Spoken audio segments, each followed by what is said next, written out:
আচ্ছা, মূলত অ্যাওয়ার্ড পাওয়া হয় হচ্ছে নির্দিষ্ট কোনো কাজের জন্য, কিন্তু এই অ্যাওয়ার্ডটা আসলে সামগ্রিকভাবে অভিনয় শিল্পী হিসেবে একটা স্বীকৃতি, একটা সম্মান। আজকে ময়ূরপঙ্খী ফাউন্ডেশনের 12 বছর পূর্তি, সেই উপলক্ষে বিভিন্ন ক্ষেত্রে সফল ব্যক্তিদের সম্মাননা দেওয়া হচ্ছে, পুরস্কার দেওয়া হচ্ছে। তো আমিও পেয়েছি অভিনয় শিল্পী হিসেবে, ভালো লাগছে, অবশ্যই ভালো লাগছে।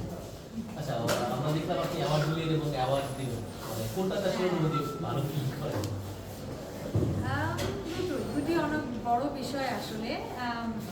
অনেকেই প্রশ্ন করে আপনার মতো করে, আসলে আমার বয়স অনেক, আমি বলি সবসময় অভিনয় ইন্ডাস্ট্রিতে আমি আছি প্রায় 24 বছর প্লাস, 25 বছর বলা যায়। সুতরাং আমার মনে হয় ঠিক আছে, মানে এখন যদি আমি কাউকে, অনেক জুনিয়র কাউকে যদি সম্মান দিই আমার হাত থেকে, আমার মনে হয় ঠিক আছে, নিশ্চয়ই মানুষের ভালোবাসা আছে বলেই পাচ্ছি। আচ্ছা, সবসময় আপনি সবসময় আপনার ভয়েসটা এটা একটু রাখি। Thank you. আমি সবসময় আমরা আপনি বলে বেড়ান আমার